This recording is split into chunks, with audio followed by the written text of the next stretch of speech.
अस्सलाम वालेकुम नाज़रीन, इस वक्त हम खड़े हैं फैसल टाउन कब्रिस्तान में। यहाँ पर काफ़ी इंकशाफात हैं, काफ़ी घपलों के इंकशाफात हुए हैं, जिसकी हम तय तक कोशिश करेंगे हम जाएं।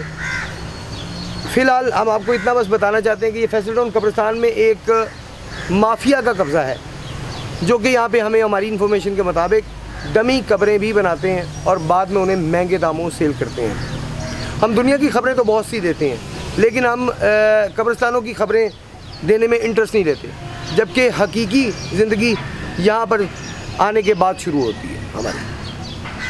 हमारी आप सब दोस्तों से रिक्वेस्ट है कि इस वीडियो को ज़्यादा से ज़्यादा शेयर करें, ताकि हमारी जो इन्फॉर्मेशन है वो जल्द अज जल्द हुकाम बाला तक पहुँचे और मुतलका महकमा इस पर कार्रवाई करे।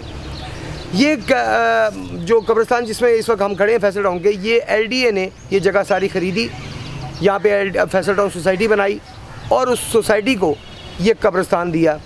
और इसके बोर्ड पर वाज़िया लिखा हुआ है कि ये कब्रिस्तान Faisal town A, B, C, D, P block और मॉडल टाउन NM एक्सटेंशन के लिए मुख्तस है।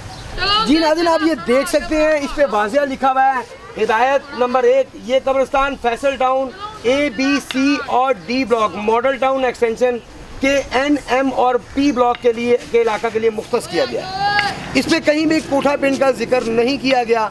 कोठा पिंड एक प्राइवेट जगह है जो कि सोसाइटी का हिस्सा नहीं है। इस हिसाब से इन्हें यहाँ पे जो कमेटी बनाई जाएगी वो फैसल टाउन की बनाने का जो कानूनन हक है।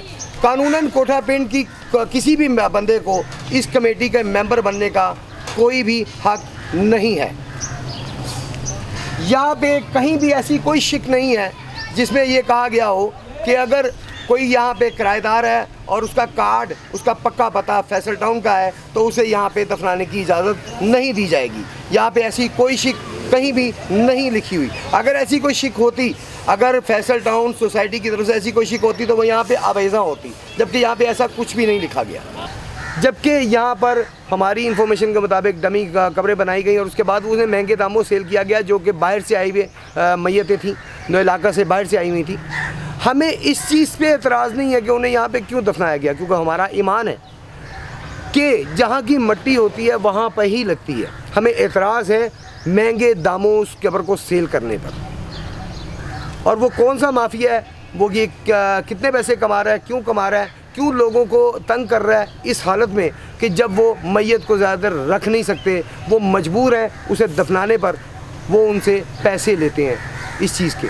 जबकि यहाँ पे जो कीमत रखी गई, यहाँ पे जो जगह के अरेंजमेंट के लिए जो एक फ़िक्स समझ लें फ़ीस रखी गई है, वो है 5,000 रुपया। और हमारी इन्फॉर्मेशन के मुताबिक यहाँ पे 2-2 लाख रुपया भी लिया गया एक कब्र का।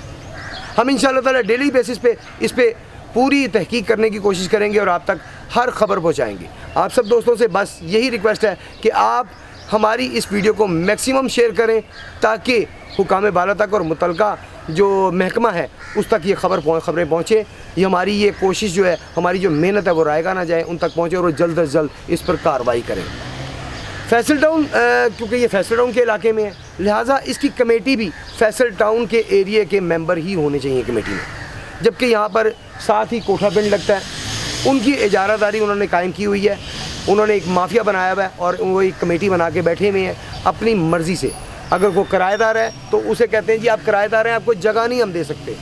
भाई आप कैसे मुतय्यन कर सकते हैं कि कहाँ कौन सी मिट्टी कहाँ की है? अल्लाह ने किसकी मिट्टी किस ज़मीन में से ली? आप कौन हैं ये बात को इस चीज़ का फ़ैसला करने वाले? आप कौन होते हैं अल्लाह ताला के फ़ैसलों में अमल दखल करने वाले? इंशाअल्लाह ताला हम आपको मज़ीद इससे रिलेटेड जो भी खबर हमें मिलेगी वो आप तक पहुँचाते रहेंगे। अगले प्रोग्राम तक के लिए कैमरामैन जानशेर खान के साथ अपने होस्ट फैसल मीर को इजाज़त दीजिए।